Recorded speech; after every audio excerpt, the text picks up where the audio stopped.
Students, मैं धीरज Mishra. Last lecture पे मैंने मगध राज्य में जो आपका नंद वंश था उसके बारे में पढ़ाया था। मैंने उससे पहले हमने कौन सा पढ़ा था, हर्यक वंश पढ़ा था। उसके बाद मैंने पढ़ा था आपका शिशुनाग वंश। उसके बाद से जो हमने कल पढ़ा था वो था नंद वंश। नंद वंश में हमने पढ़ा था कि किस तरह से पद्मानंद ने आपका नंद वंश की स्थापना की थी। और उसके बाद से जब आपके आए थे धनानंद जो थे आपके मगध साम्राज्य के बहुत ही शक्तिशाली राज्य थे, ठीक है, राजा थे। और उसके बाद से उसी समय में आपके सिकंदर ने भारत पे आक्रमण किया था 326 ईसा पूर्व में। तो आपका वही समय चल रहा था, लेकिन जो सिकंदर ने हिम्मत नहीं कर सका वो कि वो आपके मगध राज्य पे आक्रमण कर सके। और उसके बाद से फिर क्या आता है कि फिर बहुत सारी बातें आती हैं कि वो उसके कुछ मतभेद भी चल रहे थे राज्य में। वहाँ के जो नौकरशाही थे वो आपके घनानंद से खुश नहीं थे। और उसी में एक बहुत महत्वपूर्ण कड़ी जो थी आपकी वो थे कौटिल्य, जिनको आप बाणभट्ट भी बोलते हैं और चाणक्य भी बोलते हैं। क्योंकि ऐसा हुआ था कि क्योंकि 326 ईसा पूर्व में जब सिकंदर ने भारत पे आक्रमण किया था तो उस वक्त आसपास के जो राज्य थे वो काफी डरे और सहमे थे। तो उन्होंने एक तरह का प्रस्ताव रखा था कौटिल्य ने घनानंद से, और उन्होंने बोला था कि ये बहुत अच्छा मौका है अपने राज्यों को विस्तार करने का। तो उन्होंने यह चीज बोल के उनको धिक्कार दिया था और उनको यह बोला था कि आप सिर्फ ब्राह्मण हैं और आप सिर्फ पूजा पाठ की बातें किया कीजिए, मुझे सलामत दीजिए, राजा मैं हूँ। तो कुछ यही ऐसा विवाद था। फिर ये विवाद इतना बढ़ गया कि उन्होंने वहां से इस्तीफा दे दिया। और उसके बाद से उन्होंने एक शिशु था जिसका नाम था मौर्य, चंद्रगुप्त मौर्य, उसको उन्होंने गोद ले लिया था। और उससे प्रभावित होकर उन्होंने देखा कि इसमें भी राजा बनने के कुछ लक्षण हैं, ठीक है। तो वही सब आज जो हमारा है मौर्य वंश, उसी के बारे में हम पढ़ेंगे। तो स्टार्ट करते हैं चंद्रगुप्त मौर्य के बारे में, ठीक है। इनका जो कार्यकाल आता है आपका चंद्रगुप्त मौर्य का, वो है आपका 323 से लेके 295 ईसा पूर्व तक। अब ये क्या था कि जब उन्होंने बोला घनानंद को, किसने बोला, चाणक्य ने, कि अभी बहुत अच्छा मौका है, आपके सिकंदर ने भारत पे आक्रमण कर दिया है और पंजाब का कुछ इलाका जो है वो कब्जे में कर लिया है और वहां पे पोरस को हरा के तो आगे की ओर बढ़ गया है। तो फिर इस चीज को उन्होंने नकार दिया कि ये तो ब्राह्मण है, ये क्या बातें कर रहा है, हम लोग तो क्षत्रिय हैं। यही सब चीजें मतभेद हुई। तो फिर ये मतभेद इतना बढ़ गया था कि उन्होंने बोला था कि मैं इस साम्राज्य का एकदम नष्ट कर दूंगा और इस जगह दूसरा जो एक सुयोग्य राजा होता है उसको मैं बिठाऊंगा। तो चंद्रगुप्त मौर्य को बिठाने वाला एक जो महत्वपूर्ण कड़ी जिसकी थी वो थे आपके कौटिल्य, जिनको हम बाणभट्ट भी कहते हैं। चाणक्य का कई बार क्वेश्चन आ जाता है कि चाणक्य का अतिरिक्त और कौन सा नाम था उनका, तो क्या था इनका, इनको कौटिल्य भी बोलते थे। अन्य नाम था इनका कौटिल्य, कौटिल्य भी थे, ठीक है। दूसरा इनका नाम क्या था, इनको हम बाणभट्ट भी कहते थे, बाणभट्ट भी कहते थे इनको। तो घनानंद ने चाणक्य की इतनी बेइज्जती करी और उससे वो आहत होके उन्होंने वहां से इस्तीफा दे दिया अपने पद से और वो चले गए। तो ये आपके चाणक्य के बारे में आपको मैं थोड़ा बता देता हूँ। ये एक आपकी यूनिवर्सिटी थी प्राचीन काल में, तक्षशिला, ठीक है। तो ये आपका एक तरफ आपकी सिंधु नदी बहती थी और एक तरफ झेलम नदी बहती थी। ये आपको किधर पड़ता है, तक्षशिला, ये आपका पड़ता है पाकिस्तान इलाके में पड़ता था। ये पाकिस्तान के सिंध प्रांत में पड़ता था। ये यहाँ दो नदियां बहती थी, सिंधु नदी और आपकी झेलम नदी, ठीक है। तो यहीं पे था क्या आपका तक्षशिला है यहाँ पे आपका।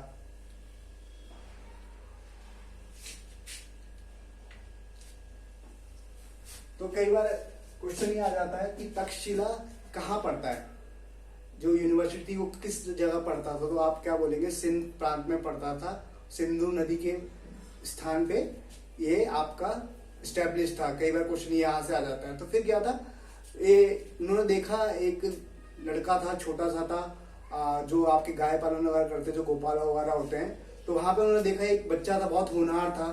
तो उन्होंने देखा उसके अंदर सारे राजा बनने के गुण थे, तो उन्होंने उसको कुछ मुद्राएं देके वो बच्चा अपने पास ले लिया। ठीक है, उसी का नाम था आपका चंद्रगुप्त मौर्य। फिर आगे चल के उन्होंने उसको कहा शिक्षा दीक्षा दी, अस्त्र शस्त्र का ज्ञान दिया और उसको तक्षशिला में उनका एडमिशन करा दिया था। मतलब प्राचीन काल में जो भी होता है, गुरु शिक्षा दी। और उसके बाद से फिर अभी क्या हुआ, अब आपके जो सिकंदर थे, सिकंदर तो आप चले गए थे वो, क्योंकि मगध का गौरव देखे वो प्रभावित हो गए थे। जो उनके सैनिक थे वो कई साल से युद्ध लड़ रहे थे, वो लोग भी बेचारे नीरस हो गए थे। वो चाहना चाहते थे कि अब बस बहुत हो गया, अब सब लोग अपने सगे संबंधी से मिलना चाहते थे, घर परिवार से मिलना चाहते थे। तो सिकंदर ने क्या करा, अपने जो उनका सेनापति था सेल्यूकस निकेटर के हाथ में बागडोर दे दी। फिर क्या हुआ, वो चले गया और 323 ईसा पूर्व में सिकंदर की मृत्यु हो गई। सिकंदर की मृत्यु हो गई किसमें, 323 ईसा पूर्व में। ठीक है, अभी क्या हुआ, फिर 317 ईसा पूर्व में सिकंदर का जो सेनापति था सेल्यूकस निकेटर, उसने सारी सत्ता अपने हाथ में ले ली। सेल्यूकस निकेटर ने, ठीक है। फिर क्या हुआ आपका, इसके बाद से अब उसने भारत पे चढ़ाई कर दी। अब उसने सोचा कि अब ठीक है, अब पूर्ण भारत को जीता जाएगा। जो काम सिकंदर नहीं कर पाया, अब वो काम मैं करूंगा। किसने सोचा, सेल्यूकस निकेटर ने। ठीक है, अब यहाँ पे हमारे चाणक्य ने, कौटिल्य ने चंद्रगुप्त मौर्य को भी अस्त्र शस्त्र, जितने भी एक गुण होते हैं एक क्षत्रिय में, वो सब प्रदान कर दिया था। एक योद्धा बनके तैयार हो गया था चंद्रगुप्त मौर्य। तो यहाँ पे क्या हुआ, 306 ईसा पूर्व में, 305 ईसा पूर्व में, माफ करिएगा, 305 ईसा पूर्व में चंद्रगुप्त मौर्य और सेल्यूकस निकेटर का युद्ध हुआ। ठीक है, इस युद्ध में पराजित हो गया आपका सेल्यूकस निकेटर चंद्रगुप्त मौर्य द्वारा। और इस युद्ध से वो इतना प्रभावित हुआ कि कहाँ तो वो इतना बड़ा योद्धा,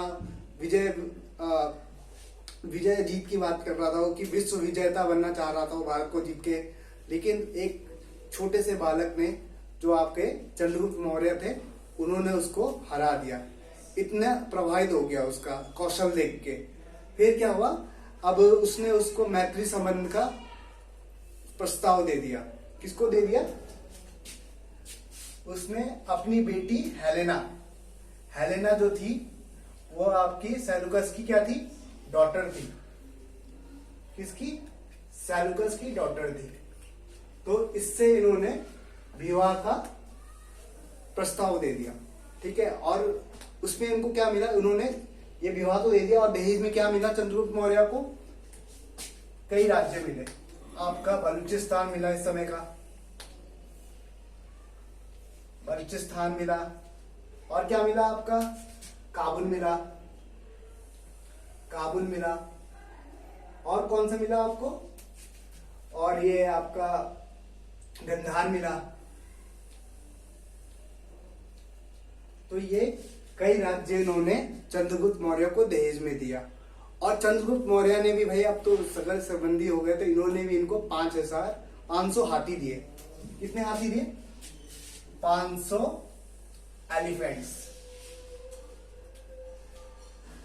ठीक है, किसको दिया, सेल्यूकस को दिया। ठीक है, अब कई बार क्वेश्चन आ जाता है कि जो आपके सेल्यूकस निकेटर थे, इन्होंने एक राजदूत भेजा था, एक लेखक भेजा था चंद्रगुप्त मौर्य के काल में। तो उसका नाम पूछ लेते हैं। तो वो आपके कौन थे, वो आपके थे मैगस्थनीज।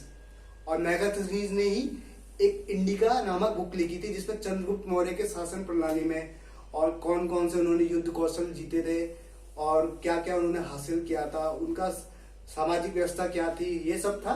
तो कौन किसको भेजा उन्होंने, आपके मैगस्थनीज को भेजा। ठीक है, कौन थे आपके? मैगस्थनीज।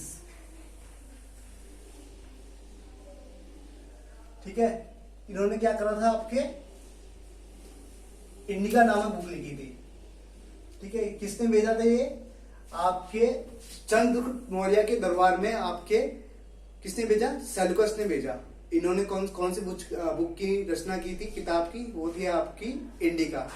कई बार एक क्वेश्चन आ जाता है कि जो हेलेना थी, हेलेना के अलावा एक और उनकी मतलब जिससे उन्होंने विवाह किया था, वो थी उनकी जो पत्नी थी, वो थी उनकी दुर्धरा। वो कौन थी आपकी? वो आपकी धनानंद की पुत्री थी।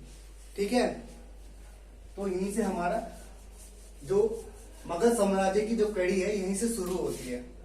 ठीक है, अब ये हमारे कौन थे? चंद्रगुप्त मौर्य थे। इन्होंने इनका शासन कुशलता देख के पूरे विश्व में लोग प्रभावित हो गए थे। इसके बाद से क्या हुआ? एक समय ऐसा आया कि मतलब जो आपके चंद्रगुप्त मौर्य थे, है ना, तो उनकी जो बीवी थी दुर्धरा, बहुत ज्यादा, जब वो 9 महीने की मतलब वो गर्भवती थी, तो वो अचानक उनकी तबीयत बहुत ज्यादा बिगड़ गई।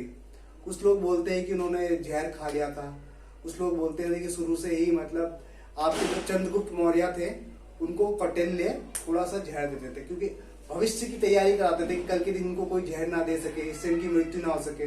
तो वो इस चीज के आदी थे। लेकिन क्या हो भाई, मियाँ बीवी एक साथ आपस में खाना खाते ही हैं, तो उन्होंने वो जो खाना था वो शेयर कर लिया। शेयर करने के साथ उनकी तबीयत इतनी बिगड़ गई। ठीक है, तो फिर क्या हुआ? तो 9 महीने का उनको गर्भ हो रखा था, और उसके बाद से क्या हुआ? तो उनका जब प्रसव होने वाला था तो उसी समय उनकी तबीयत बिगड़ गई। तो उस समय कौटिल्य ने अपनी जो नीति अपनाई थी, ठीक है, उस जमाने में जो होती थी सर्जरी, जो हम आजकल के जमाने में क्या बोलते हैं, ऑपरेशन, तो उसी से हमारा जो अगला वारिस था बिंबिसार, बिंबिसार निकला था। ठीक है, कौन थे ये? बिंबिसार। ठीक है, इनका कार्यकाल कितना था आपका? इनका कार्यकाल आपका था 297 से लेके आपके 285 ईसा पूर्व। ठीक है, तो ये हमारे थे बिंबिसार, क्योंकि जो दूरधारा थी उनका निधन हो गया। अब हम आते हैं आपके चंद्रगुप्त मौर्य पे। अब राजपाट बहुत अच्छी तरह से चल रहा था, लेकिन अब क्या हुआ? कई सालों बाद वहां पे सूखा पड़ गया। अब सूखा पड़ गया आपका मगध में, महामारी आ गई। कहां पे? मगध में। तो आपके क्या हुआ? सूखा पड़ गया। सूखा इतना जबरदस्त था कि लगते 1 साल 2 साल 3 साल 4 साल करते हुए पूरे 12 साल हो गए। कितना समय हो गया आपका? 12 साल हो गया। और इस चीज से वो आहत हो गए, और फिर उन्होंने क्या करा? वो आपकी एक जगह पड़ती है सरवरवेला, आपके कर्नाटक में पड़ती है। कौन सी जगह पड़ती है? सरवरवेला। सरवरवेला कहां पड़ती है? आपकी कर्नाटक में। यहां पे इन्होंने जैन व्रत धारण किया, निहार, बिना अन्न के, और वहां इनकी मृत्यु हो गई। मृत्यु कब हुई इनकी? मृत्यु हुई इनकी आपके 295 ईसा पूर्व में। ठीक है, तो यहाँ पे आपका जो मौर्य थे वो उनका देहांत हो गया, और उसके बाद से जो आपके अगले जो सम्राट थे वो थे आपके बिंबिसार। तो इसके बारे में मैं आपको कल विस्तार से बताऊंगा। आज के लिए इतना ही। धन्यवाद। जय हिंद।